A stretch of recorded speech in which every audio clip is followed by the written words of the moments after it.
دیکھیے، جہاں تک شاعری کی شروع کرنے کے سوال ہے،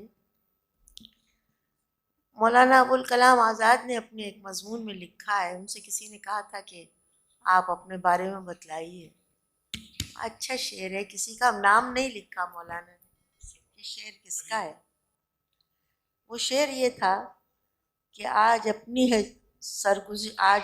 سرگزشت لوگوں،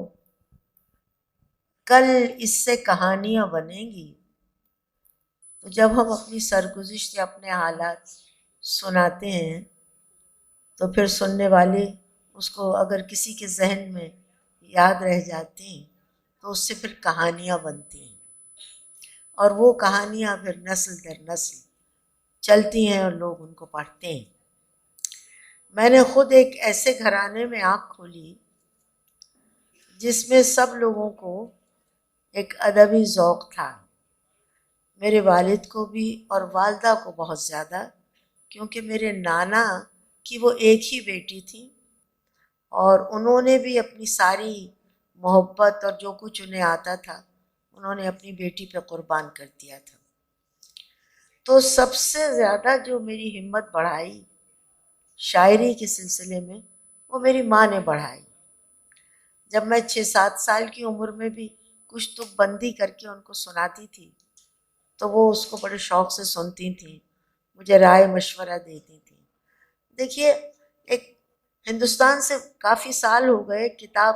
شائع ہوئی تھی، لڑکی کا نام شاید اروشی تھا یا کوئی اور نام تھا، مجھے نام یاد نہیں رہتے۔ اس نے بڑا اچھا سروے کیا تھا کہ تقسیم کے بعد جو خاندان جنہوں نے یعنی مطلب اپنے آپ کو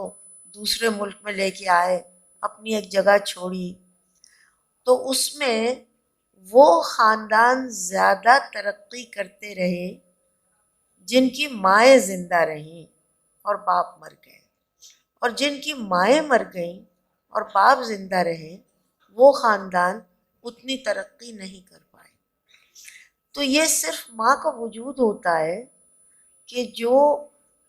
جس حال میں بھی ہو وہ اپنے بچوں کو کچھ نہ کچھ کسی نہ کسی طرح سے دیتی ہی رہتی ہے۔ تو میں سمجھتی ہوں کہ میں نے،